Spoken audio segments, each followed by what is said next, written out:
कहते हैं हर सपने की कीमत होती है, पर जब वो सपना किताबों के पन्नों से निकले और पेट की भूख से लड़े तब वो इतिहास बन जाता है। ये कहानी है एक ऐसे बाप की जिसके पास देने को कुछ नहीं था सिवाय आशीर्वाद, संघर्ष और अपने बेटे पर विश्वास के। गांव के एक कोने में एक पुरानी टूटी फूटी झोपड़ी थी। मिट्टी की दीवारें, छप्पर से टपकती बारिश की बूंदें और चारों ओर सन्नाटा। वहीं रहते थे रामू काका। उम्र 65 के पार, कमर झुकी हुई, आंखों में धुंध जरूर थी लेकिन दिल में उम्मीदों की रोशनी बाकी थी। उनका बेटा सोनू 12 साल का, दुबला पतला लेकिन आंखों में चिंगारी थी और सीने में बड़े बड़े सपने। हर सुबह सोनू स्कूल जाता, बगल में फटी हुई थैली, उसमें उधार की किताबें और हाथ में बाबूजी का दिया छोटा टिफिन। लोग ताना मारते, रामू अब तू बूढ़ा हो गया है, खेत में काम करवाना शुरू कर दे बेटे से, पढ़ाई से क्या होगा। रामू काका मुस्कुरा देते और कहते मिट्टी मेरी थी पर मेरा बेटा कलम वाला बनेगा। उसकी तकदीर खेत में नहीं किताबों में लिखी है। एक दिन सोनू स्कूल से रोते हुए लौटा। उसकी किताबें किसी लड़के ने छीन ली थीं और फाड़ दी थीं। सोनू बिलखते हुए बोला, बाबा अब मैं कैसे पढ़ूंगा। रामू काका कांपते हाथों से अपनी धोती के किनारे से एक पोटली निकाले। उसमें कुछ सिक्के थे, वही पैसे जो उन्होंने अपनी दवा के लिए बचाकर रखे थे। उन्होंने वो सिक्के सोनू के हाथ में रखे और बोले, बेटा किताबें चली गईं तो क्या हुआ, तेरी मेहनत को कोई नहीं छीन सकता। ये पैसे ले, कल फिर से किताबें लाना। सोनू की आंखों में आंसू थे।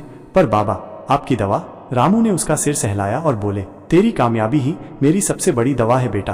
अब सोनू का सिर्फ एक सपना था, अपने बाबा को गर्व का एहसास देना। सुबह खेतों में बाबा के साथ मेहनत करता, दोपहर को स्कूल जाता, शाम को लौटकर गायों को चारा डालता और रात को लालटेन की हल्की रोशनी में पढ़ाई करता। गांव वाले हंसते और कहते, इतनी पढ़ाई करके क्या करेगा, कोई गरीब अफसर थोड़ी बनता है। रामू काका हर रोज सोनू की पीठ थपथपाते और कहते, तेरे पसीने में भगवान का आशीर्वाद है बेटा, ये तुझे बहुत दूर लेकर जाएगा। साल बीतते गए। सोनू ने इंटर पास किया, फिर ग्रेजुएशन भी कर लिया।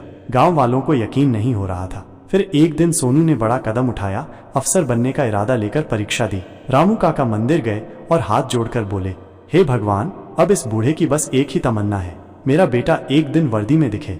सोनू ने दिन रात मेहनत की। कई सालों की तपस्या के बाद एक दिन गांव के डाकिया ने चिट्ठी दी। सोनू ने कांपते हाथों से चिट्ठी खोली और उसकी आंखों से आंसू निकल पड़े। बाबा मेरा चयन हो गया, मैं अब अफसर बन गया हूँ। रामू काका वहीं जमीन पर बैठ गए, आंखें नम हो गईं।